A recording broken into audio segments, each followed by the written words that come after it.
Bob, thank you so much for doing this. Great to meet you and looking forward to this conversation. So thank you. Well, I'm looking forward to it, and thank you. Let's start off with Venezuela, and I want to get your thoughts on it. And after you share your thoughts, I've been getting some emails in regards to it, and so it's perfect. I think it's a perfect starting point. So, what do you think of that whole situation? Okay, there's really two issues that are very important. Now, let me give you a little of my background. I joined the Marine Corps in 1964 and went through boot camp a month after the Gulf of Tonkin incident.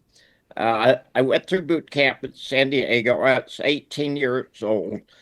The Marine Corps was looking to expand for the Vietnam War, and they made it very easy to apply for flight training. I started flight training when I was 18. I got my wings when I was 20. At that point, I was literally the youngest fighter pilot in the entire world, and at least 2 years younger than all of my contemporaries that I went through flight training with. I was flying the F-4 when I was 20. I went to Vietnam in July of 1968, and I was there until March of 1970.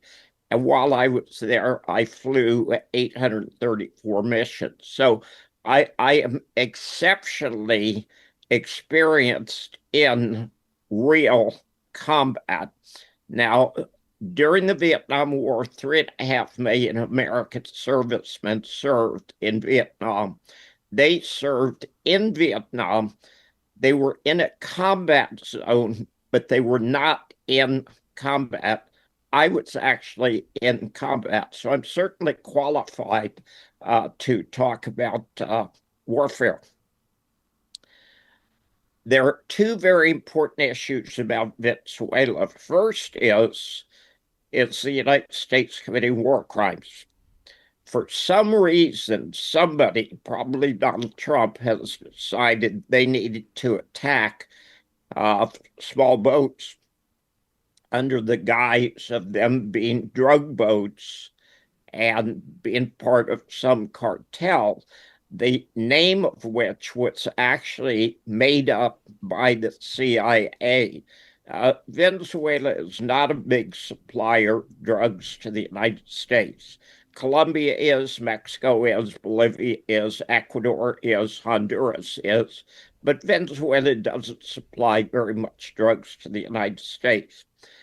Now, I advocate in two of the financial books that I've written that if people will learn to ask the right questions, ordinary people with ordinary access to information can come up to the correct answer to things that they're being lied to. So I'm going to ask you some questions. We know the very first boat that was sunk off Venezuela had four engines and it had 11 people on board. And it was not going to the United States. It was almost certainly going to Trinidad and Tobago, which is about 25 miles from Venezuela. So knowing that there were four engines on the boat, was that a smuggling boat? I would say yes. Okay, absolutely. How many engines do you need? If you're going to go out in the ocean, how many engines do you need?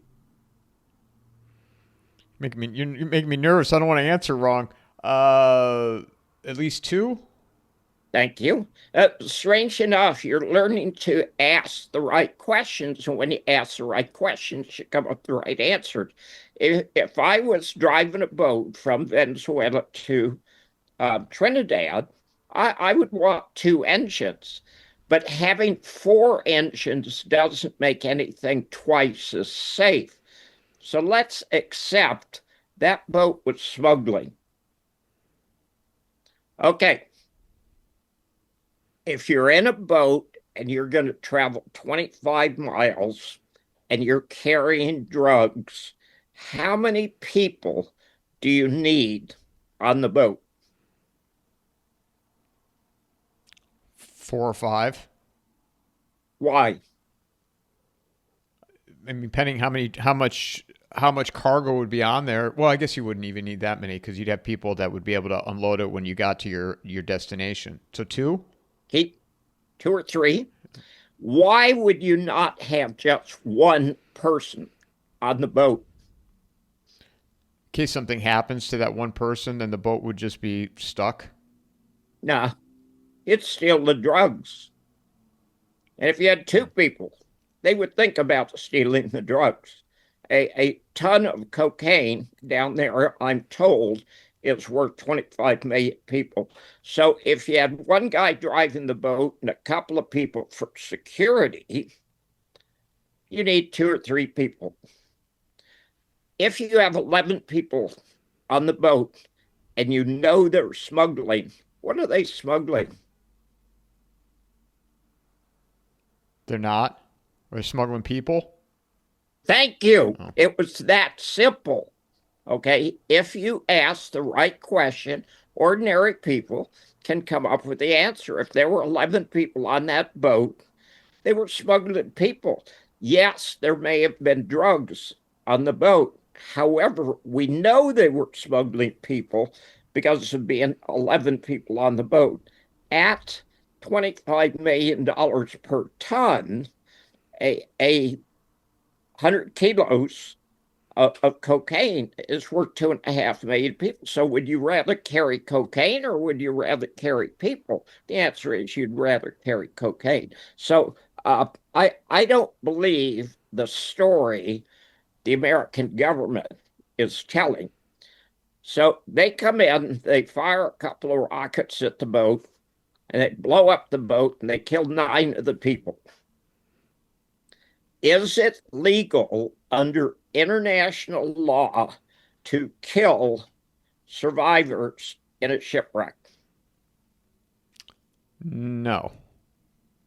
Absolutely not. And indeed, in the manual for the United States military, we're told that there was an incident in 1918 where a British ship was sunk by a German submarine. And when the German submarine sunk the ship, there were some survivors and they were in lifeboats.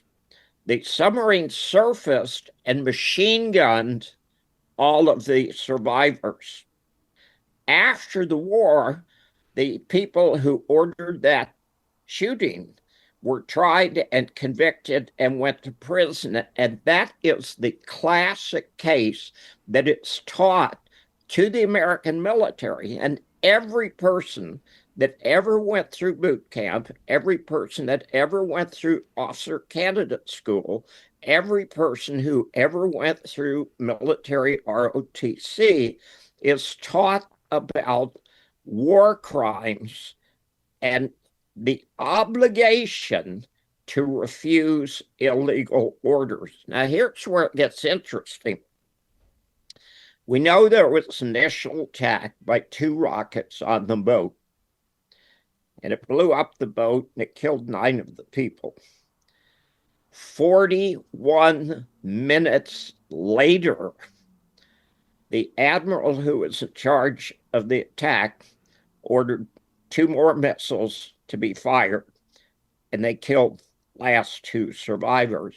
Now, the Department of War and the President of the United States are saying, well, they had an opportunity to save the cocaine. They had an opportunity to call to shore. They had an opportunity to survive, so we needed to kill them.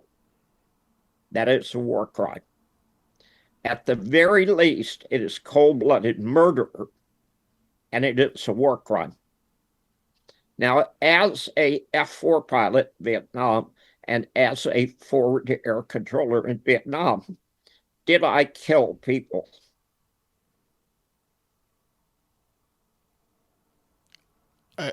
Um, yes.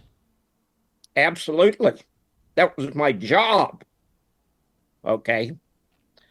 Did I kill women and children? No. Absolutely not. Why do you kill women and children? You know, they're not combatants. It's not an issue of that being a war crime. It's an issue of why would you shoot a kid? Why would you shoot a woman? These are not combatants. These are not people shooting at you. Okay, so except we don't know what the number is, and we can only guess. In the 800 missions I flew, did I commit murder?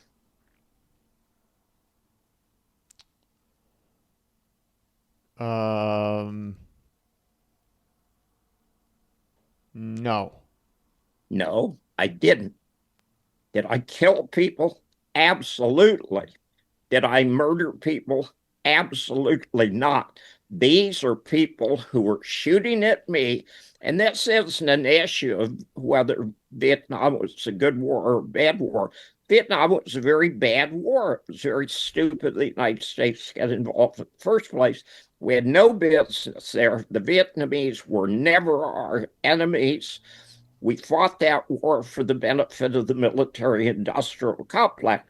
But when I went into the Marine Corps, we used to believe the government. Okay, I was 18 years old. When I went into combat, I was 20 years old. Of course, I believed the government. We didn't have access to information like you and me and the alternative media where people actually tell the truth. That didn't exist then. So that you've got this interesting situation where we were committing war crimes in Venezuela. Now, I think there have been 23 boats sunk, and there's something like 80 people total. And that's interesting because that goes back to the case of how many people do you need to run a dope deal. And the fact is, many of those boats could have been carrying drugs, and they've got an average of 3.5 to 4 people per boat, which would lend itself to believing they could be drugs. However, we don't kill people without trials in the United States.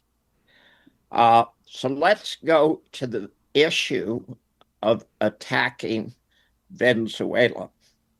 What threat is Venezuela to the United States? Question that I've asked, and I have not heard a valid reason right now. There is no They're threat. not our they're not our enemy.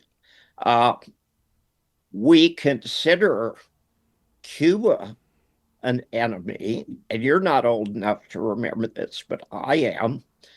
We put sanctions on Cuba in 1959 because of Castro. Well, both of the Castros are long since dead. What makes Cuba an enemy of the United States? How are they attacking us? How are they doing anything to us? And the answer is they're not. And Venezuela is not the enemy of the United States. And now it's becoming more and more and more and more obvious that the real purpose of the United States is to get their hands on Venezuela's oil. And that, again, is a war crime. And that is a crime against humanity. Do we have the ability with 25,000 troops and a submarine? And I think there's 17 ships, including the Gerald Ford, the largest aircraft carrier in the world. Do we have the ability to destroy Venezuela militarily? We do. Well, let me back up a second because it depends on if you put troops on the ground, right? I mean, I had somebody, and Okay. I had somebody on yesterday, and he was breaking down. He actually had a map, picture that he drew: Vietnam, South Vietnam versus Venezuela. And if you put troops on the ground in Venezuela, it could turn out to be a very messy disaster. Well, let me give you some numbers. Do you have any idea of how many American troops there were in 1968 and 1969 in Vietnam? I do not. About 550,000. Okay, I gave you the number 3.5 million Americans served total, but there were about 550,000 troops in Vietnam. Vietnam, granted, is actually, I wouldn't be able to say this. I don't know if Vietnam's bigger or not. Venezuela's a pretty big country. Now, it's not as densely populated as Vietnam was, so I couldn't tell you without doing some reference how many people there were in each. But there are 2.5 million people in the Venezuelan militia. If the United States launched an attack on Venezuela and landed 25,000 Marines, they would be massacred. Okay. The United States has the ability to kill a lot of people, but it doesn't have the ability to win a war against a minor country. If you go to the Middle East, what military in the Middle East has been the most effective in the last year or two? What country has been the victor, as it were, against their enemy? Israel? No, the Houthis. Okay, the Houthis absolutely fought Israel to a standstill. They shut down the biggest port in Israel. What's the uniform of the Houthis? What do they have on their head? I mean, they're a guerrilla tactical. Yeah, yeah. What do they have on their head? I'm failing my quiz here with you, Bob. I don't know what's on their head. A towel. What do they have on their feet? Shoes? No, sandals. Okay, Israel has been defeated in the Middle East by the Houthis wearing turbans and sandals. Okay, so this idea that might makes right, when you're fighting an asymmetric war, and the Houthis were most certainly fighting an asymmetric war, you don't have to be the biggest. You don't have to have the best weapons. You just have the most courage. And the Houthis certainly made it crystal clear to Israel that as long as they were committing war crimes in Gaza, the Houthis were going to keep attacking them. And the Houthis did enormous damage to the Israeli economy. So how much damage did the Israelis do to Yemen's economy? None. Okay. It's the poorest country in the world. So a lot of the things that we think we know, we don't actually know. If the United States lands troops in Venezuela, they're going to be slaughtered. There's another issue that very few people are thinking about, much less talking about. What's to stop Russia or China for doing the same thing in Venezuela that the United States and NATO are doing in Ukraine? And the answer is absolutely nothing. Okay. The Chinese and the Russians have hypersonic missiles that could sink the Gerald Ford in 5 minutes. Okay, so we're in a situation where the entire Department of War, Trump and Hegseth, are taking on a country that's not the enemy of the United States. And the fact of the matter is, there isn't very much that we could do. We could kill a lot of people, but killing people has nothing to do with winning wars. So the idea that we should attack Venezuela is flawed. The idea that we should attack fishing boats with drugs and people in them is flawed. Those things don't accomplish anything. And we are showing not how powerful we are, we're showing how weak we are. And I'll give you a number that I was very interested in. Obviously, to keep all these troops in the Caribbean costs money. It costs $25 million a day to keep those people off Trinidad and Tobago and in Puerto Rico. So it's a flawed position. I think the number of military operations the United States has been involved in since World War II. I think I've seen a number of 241, and in 241 out of 241 wars, the United States has been worse off in every single one. I am not a pacifist. I am the opposite of a pacifist. I am a warrior. I would fight anyone who is a real enemy. And I fought the Vietnamese when I believed they were the real enemy. And granted, I was absolutely incorrect. I believed the lies of the government. I think it was an absolute mistake. And I've been back to Vietnam twice since then. The Vietnamese are the most wonderful people in the world. They were the bravest soldiers I ever saw. I mean, the Vietnamese were funny. Do you know what their uniform was? Pajamas, black pajamas, okay? And they had sandals that were made out of tires. So they were incredible people, and they were brave, and they wanted independence, and they got independence, and good for them. The people of Venezuela are not the enemy of the United States. I would hate the United States to attack them. I would hate them to kill Venezuelans, and I would hate American soldiers to die fighting a war that we have no business fighting. And if we want to deal with Venezuela, I don't give a damn if the president was elected legally or not. It's not our country, okay? We have illegal voting here in the United States, and nobody seems to care. So why would I give a shit about Venezuela? And the answer is I wouldn't. We have no business there, and the sooner we stop playing stupid, the better.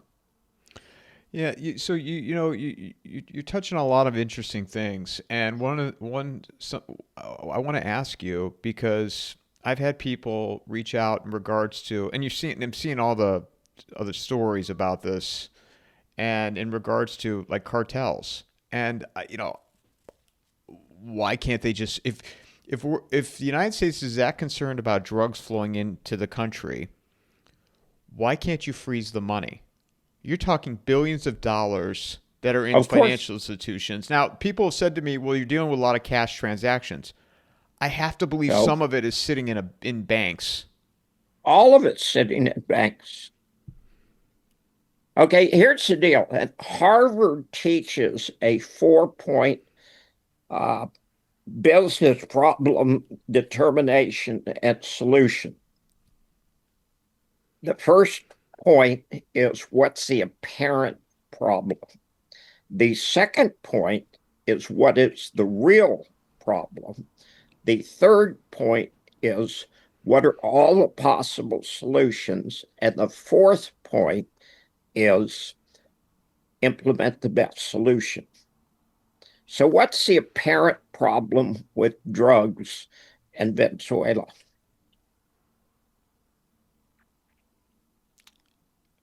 What's the apparent problem with that they're coming from Venezuela into the United States?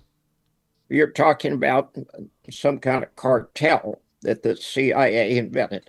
Apparently, Venezuela has cartels that are shipping drugs to the United States. That's the apparent problem. What's the real problem?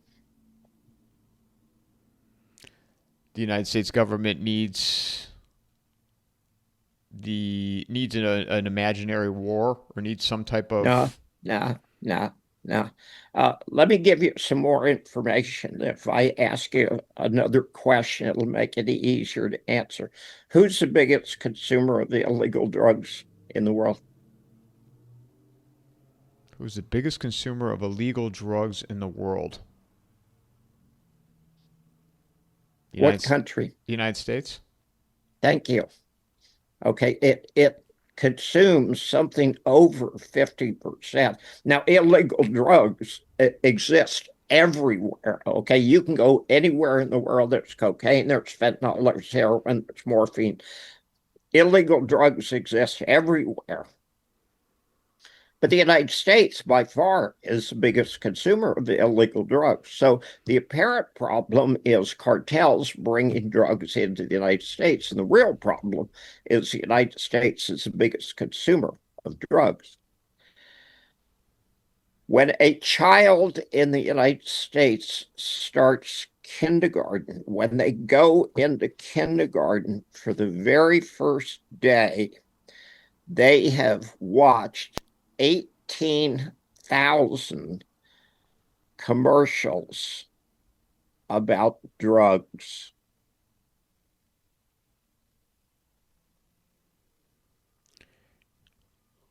Those 18,000 commercials all praise drugs.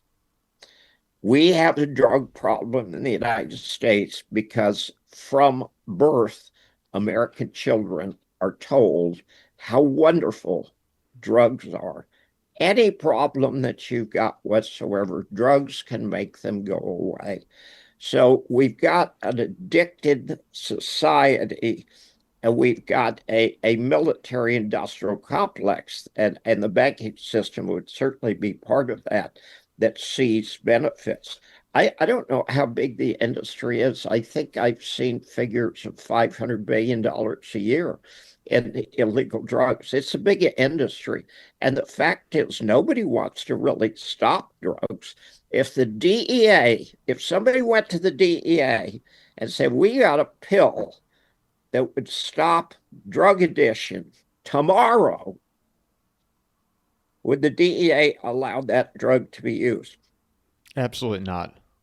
No, because their jobs depend on a drug problem.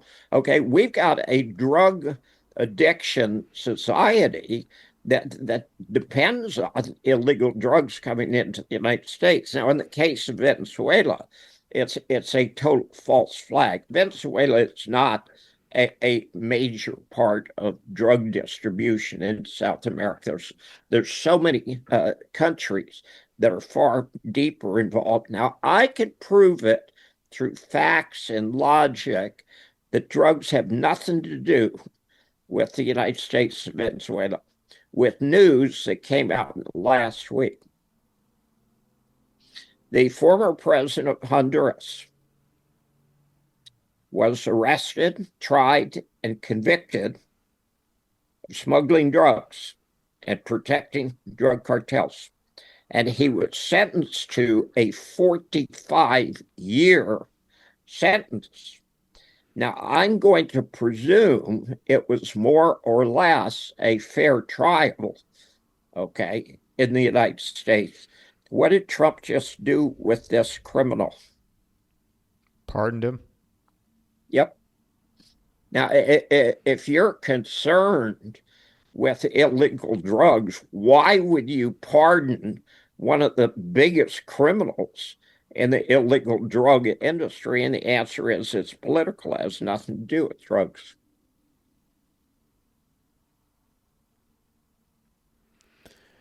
But yet you've got a media behind this current administration that is pushing this narrative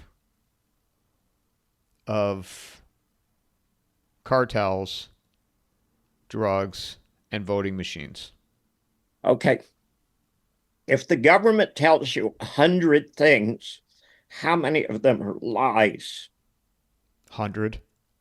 Okay. If the media, the mainstream media, tells you 100 things, how many of them are lies? 100. 100. Okay, the funny thing is, we know this is true. The government lies to us about everything. The media lies to us about everything. What would be the chance that someone would elect an honest politician? No honest person would ever want it. Well, strange enough, that's a really, really, really great answer. Nobody would want it. You have to be a sociopath to want to be in the government. Okay, you have to want to control people. It's not even about money. It's about power. These are really scary people. So, if you want to know what the truth is, you want to listen to the media and you want to listen to government. And if you do that, you will know what the truth is. It is exactly the opposite of what you're being told. And they don't lie to you sometimes, they lie to you 100% of the time. Now, unfortunately for the media and the government, we've got the alternative media today, and there's some honesty in the alternative media. But we need to go back to what the founding fathers believed, and they thought the least government was the best government. We've got people in power today who thinks we need more and more and more and more power. Now, voting in the United States has no impact whatsoever on anything, and there have been a number of studies to prove that. The United States is run by Israel and it's run by the oligarchs. And they want control and they have control, and it's not good for the United States and it's not good for the world in general. The war in Ukraine is stupid beyond belief. It's very funny that Donald Trump's pretending he wants to end the war. He was one of the people who helped start the war in the first place. So the idea that he wants to end it is factually incorrect. The United States created the war. The United States financed the war, and the United States woken up to the fact that they have lost the war. So we need to stop figuring out who our enemies are, and we need to start thinking about who our friends are. And actually, I mean, China is the most populated country in the world. They should be allies of ours. Russia is the largest country in the world and has the most natural resources. They are natural allies of us. We should be working with them rather than against them. They are not our enemies. Well, and that's the other thing too is as I have more conversations and move farther along, you look at a country like China, and I think, is China really the enemy? Okay, so China is at the universities in the United States. Well, who allowed that to happen? Who's allowed a Chinese spy to sleep with a politician? Wait for just a minute. What country spies on the United States more than any other country? And every intelligence agency in the United States agrees on this. Who's the biggest spy in the United States? Israel? Thank you. Do we spy on China? Yes. Of course we do. Do we spy on Russia? Of course we do. Does it make any difference? No. Everybody accepts that that's true. Does China spy on us? Sure.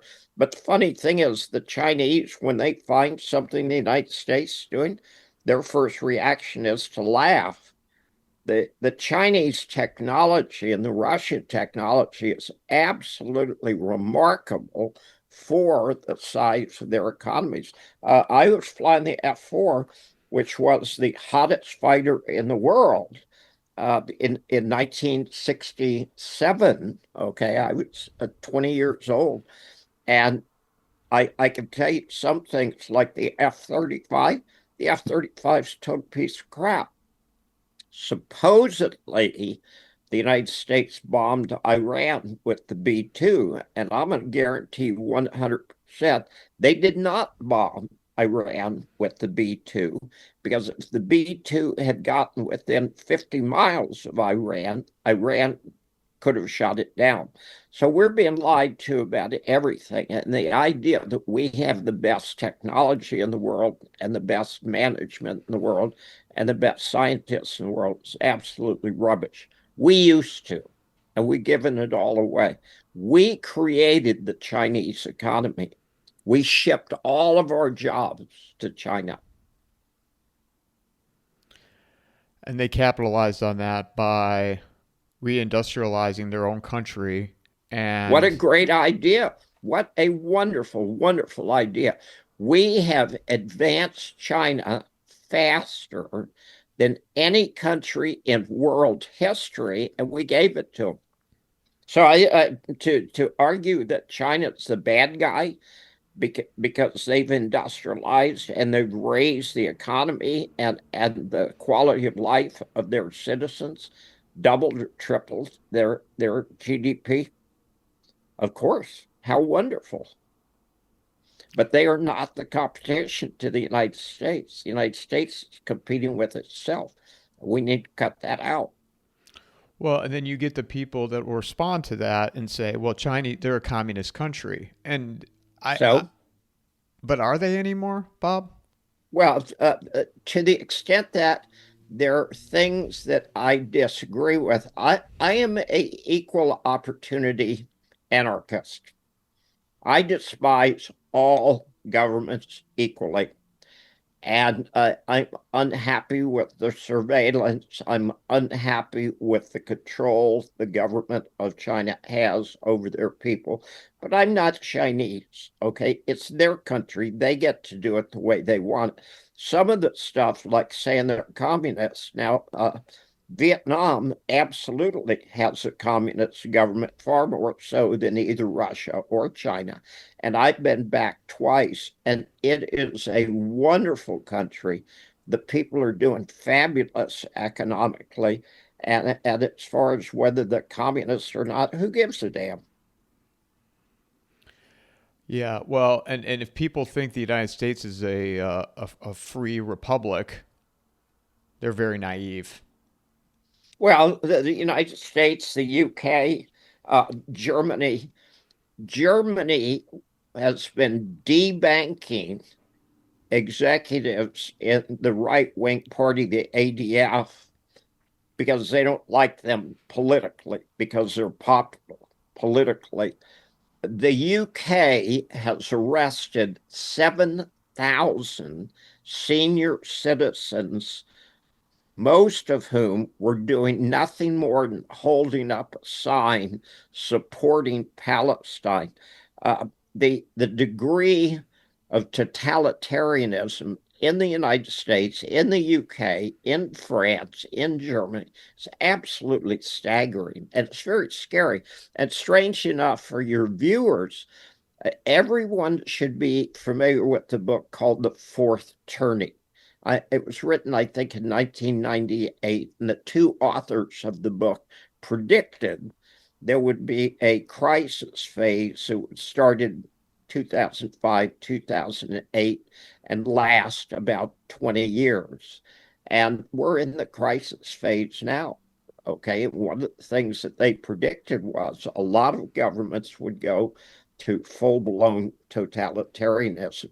Absolutely the same thing in New Zealand, absolutely the same thing in Australia, absolutely the same thing in Canada.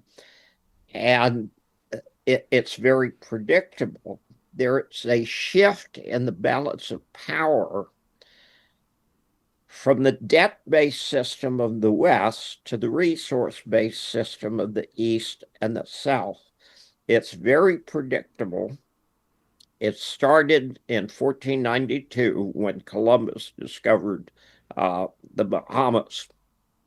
And all that wealth from Central America, from South America, came to Europe, okay? And Europe was a backwater in 1492.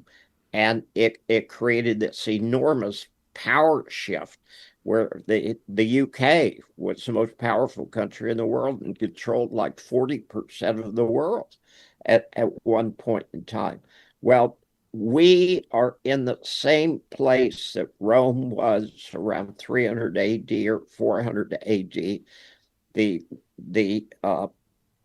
financial system, the debt-based financial system of the West is clearly collapsing, and there's going to be a shift in economic power. It's a giant shift. It's something very few people understand, very few people talk about, but it's crystal clear.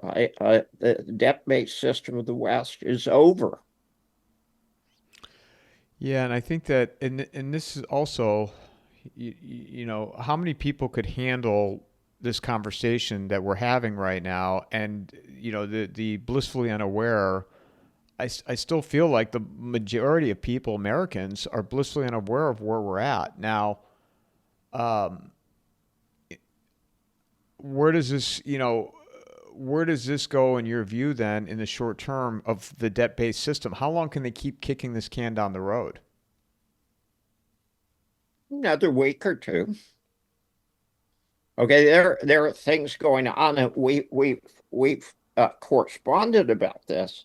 The Japanese bond market has blown up. The Japanese carry trade is collapsing as we speak. And for a couple of decades, you borrowed money in Japanese yen, very low interest rates. You hedged the currency risk and you invested in things that paid higher interest rates. So you could borrow money at, say, 0.5% and invest it at 2.5 or 3%, and you could make money hand over fist. Well, what has happened is it's gotten to the point in Japan where in one of the last bond sales, 97% of the bonds were bought by the government. Now, the government buying its own bonds is like taking a $100 bill from your right hand pocket and putting it in your left hand pocket and pretending you're better off financially. When you buy your own assets, you're not doing anything, you're just shuffling paper. So the Japanese bond market is blown up. The Japanese carry trade is unwinding. The United States government sees it, and actually the Fed has opened the spigots. I look at $4,200 gold and $58 silver, and I'm really uncomfortable with those. Okay, those are really high prices. And that's an indication something is seriously, seriously wrong with the financial system. So I believe there's a convincing argument that we're going to have a melt up and then the whole thing's going to crash. On October 31st, there was I think a 29.4 or 29.5 billion-dollar increase in the repo market in one day. If you look at a chart, the chart just spiked.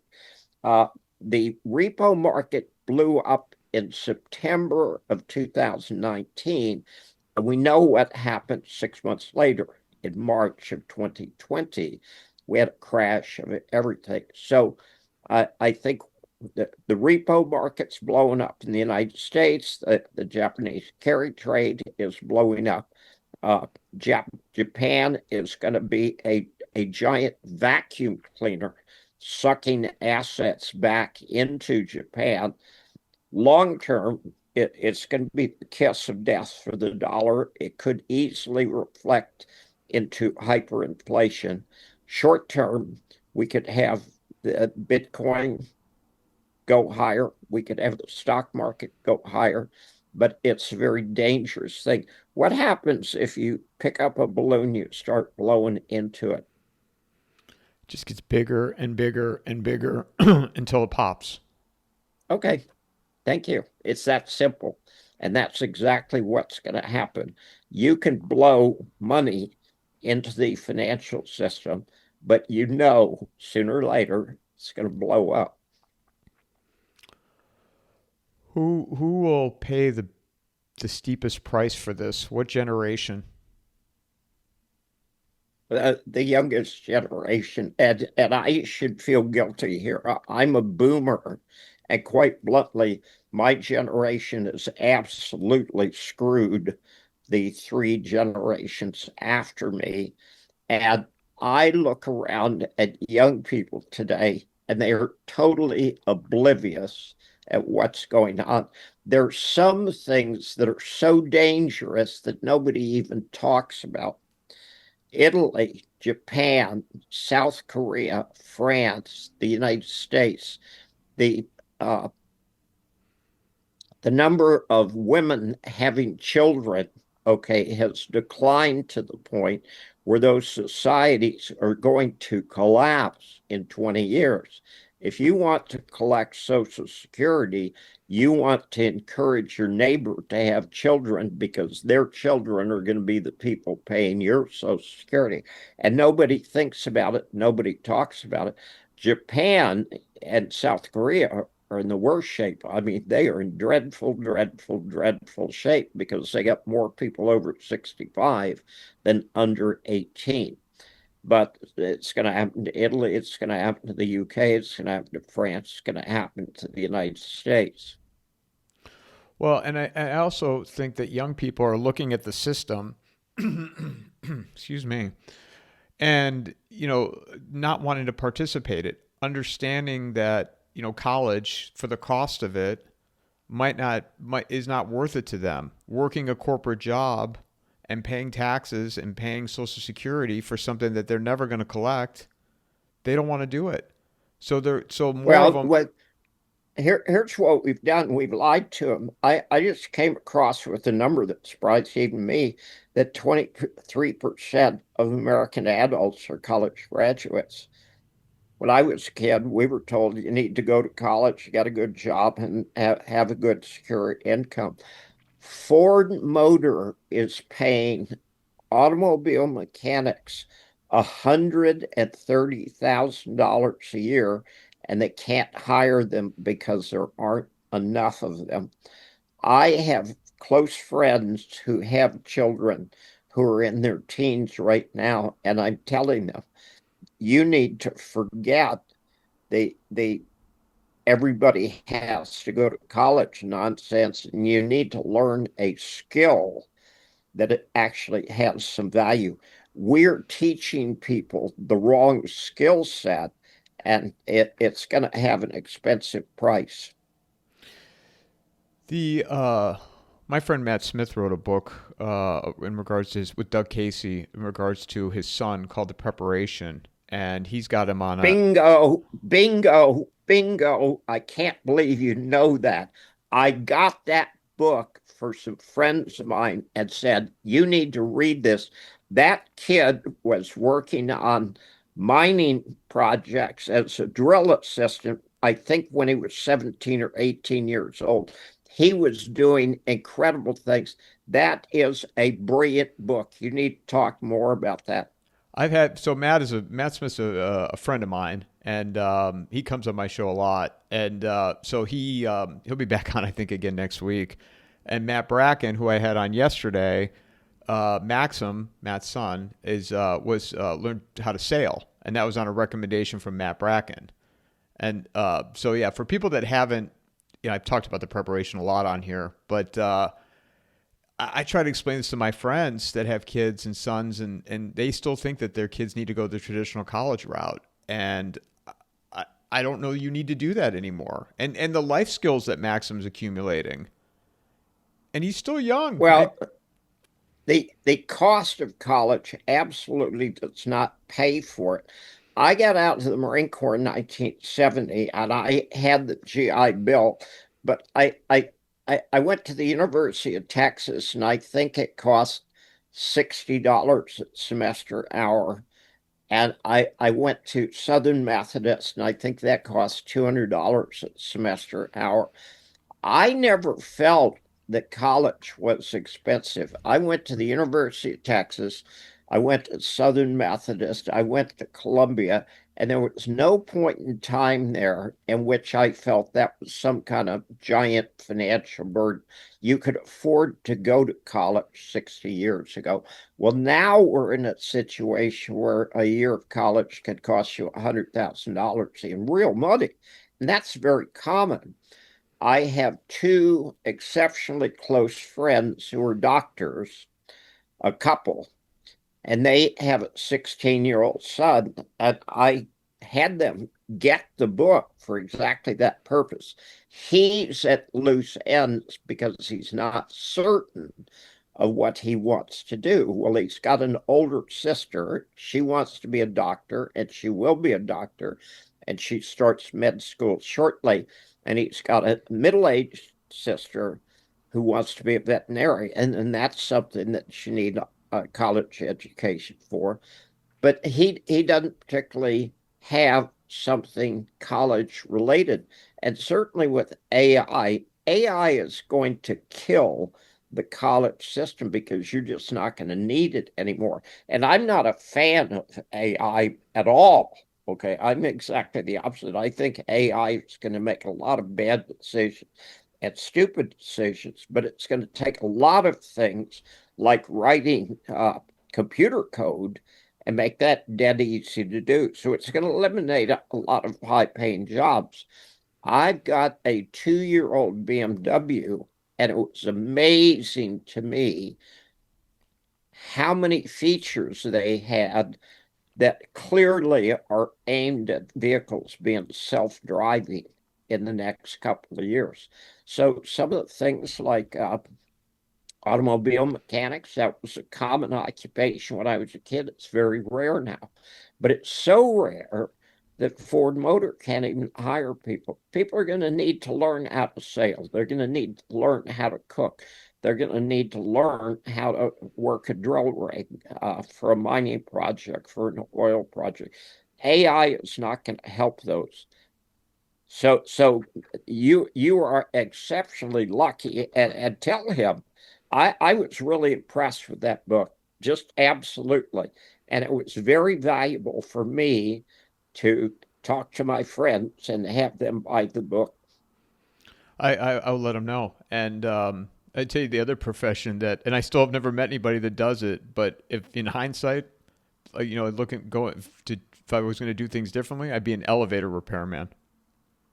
I've never met an elevator repairman. Absolutely, that kind of stuff. Uh, the amazing thing is the people who are the most secure economically in the middle class 50 years ago were the plumbers and the electricians and the people who could work with cement. And that's absolutely true now, but there aren't any of them out there. Elevator repairman, that's probably a $500,000 a year job now. You, what do you say to Americans that come to you, Bob, and what should I do? What should I do? And how bad do you think things are going to get here in the United States? In the world, it's going to be catastrophic, and it's not going to be catastrophic because we've never gone through it before. We have gone through it. Okay. When the Soviet Union collapsed, okay, the whole economy just stopped. Everything stopped. They had the hyperinflation, no government, no opportunity, no jobs all at the same time. But they recovered because they're tough people and they had been through hard times. They lost 27 or 28 million people during World War II. So war meant something to them. The United States lost 500,000 people in World War II. So Americans don't think anything of war. Children today know there's a problem.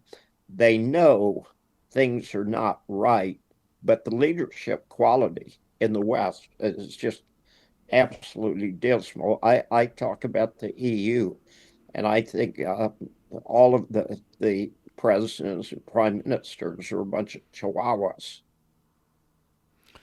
Well, and this is where, our society. And I'm speaking about the United States society here. We crumble any type of adversity. I mean, I look at people and I'm like, what are you going to do when things get really, really difficult? Because you're melting down over something that's so minuscule, in my view.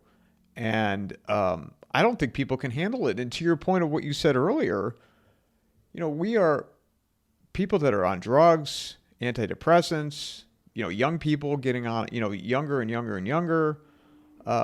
People don't want to be active to lose weight. They'd rather go on Ozempic. It's Right. bad. It's bad, Bob. Well, how bad is society when a candidate for the Supreme Court of the United States cannot define a woman? I was a Marine fighter pilot. I can tell you what a woman is. I can't do it without using four-letter words, but I know what a woman is. But a Supreme Court justice can't define, well, I'm not a doctor, really. You don't need to be a doctor. When a kid is born, what is the first thing the parents look at? The kid either is with or she's without. But the first thing you look at is which is which. Right. Well, and and people are glued to their phones, and there's no conversation today. There's no critical thinking, which is is all done by design. These schools, these systems, and parents that have financial means, they've left their kids to be subjected to that day in and day out. Uh, well, it's a decline and fall of the American empire. Okay, I have a son who's 46 and he has three children, and they were spending like 5 or 6 hours a day on cell phones and iPads. And I said, hey, that's going to create a problem. The SAT scores that used to be required to go to college peaked in 1963. They went right up for years and years and years, and they peaked in 1963. Because I took the SAT scores or SATs in 1963, I started thinking about why did they peak and why did they go down? Now, I had a younger sister who was 4 years younger than me, and she did not recall a day in her life when there wasn't a television turned on. During the 50s and 60s, we got a television probably 1952, 1953. The television went on at 7 o'clock in the morning and it stayed on till 11 o'clock at night. So the SAT scores declined constantly well into the 1990s. We had generations of Americans made stupid by television, and iPhones and iPads are worse. And the inability to actually communicate with other people and socialize. When I was a kid, we played baseball with sticks, with broomsticks and tennis balls. Okay, we went out and spent 5 or 6 hours a day doing things. They don't do it now. They're married to their iPhone. Those are very dangerous devices, and we're going to pay a serious price for that. And one of these days, somebody's going to drop an EMP, and there won't be any more cell phones. What do you compare what we're on the brink of in terms of looking at history? I mean, how does this, in your view, compare to 1929? Worse, Yeah, I think far that too. worse. I think that too. Why do you Yeah. think? Why?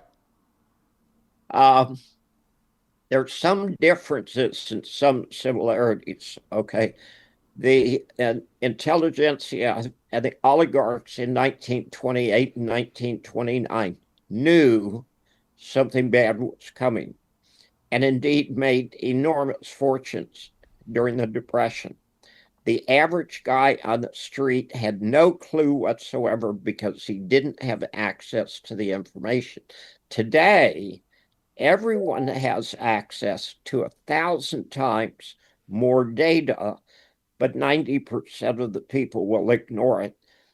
We have so many people who believe the government is going to take care of them, and it's not going to happen. The government is not the solution. Governments are never the solution. The governments are the problem, not the solution. We need to have people who are self-reliant. We need to have people who are talented, educated, who work together. And we need to stop believing that somehow the government's going to save us. The government has created these problems. They're not going to solve it. Yeah. Well, and also with that is the fact that back then people were they it was tough times, right? People were more fit. They ate real food. Yeah, exactly. I mean, strange enough, we haven't even touched on this. The health of Americans, the longevity of Americans is going down for the first time in history, and it's because of Americans eating all this processed food. I live in Europe, and at least the Europeans insist on real food. If you got a loaf of bread in France, it's going to be hard as a rock in 2 days. It doesn't have 37 kinds of preservatives in it. And they insist on real vegetables. Uh, I lived in South Florida for the longest time. Have you ever been around people who pick tomatoes? No.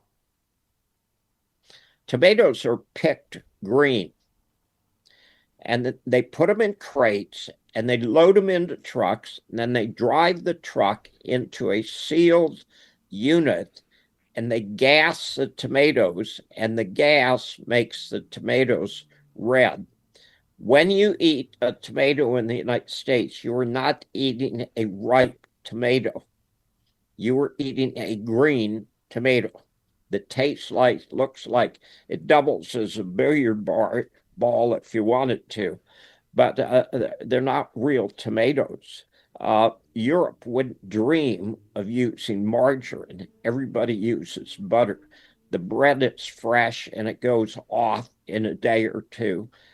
So it's a difference in lifestyle because of a difference in value. Everything in the United States, they want processed foods, and it's very bad for people physically. And they think there's some kind of pill or some kind of injection that's going to cure them.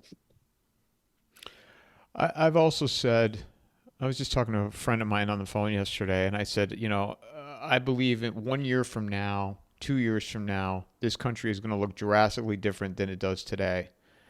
We are ending 2025, and look at how completely different world from what it was in 2020. Do you agree with what I said that it will look drastically different in the next 12 to 24 months? 100%. There is no chance that it's going to look the same. Zero. What And do you it's going to be worse. Okay. If you think it's dangerous now, you haven't seen anything. When you go into a depression, when you have a collapse in economy, such as they had in the Soviet Union or in Germany in 1920 or 1921, the biggest danger comes from the police and from the government because they will do anything to retain power. Uh, I left the United States 20 years ago because I saw bad things coming.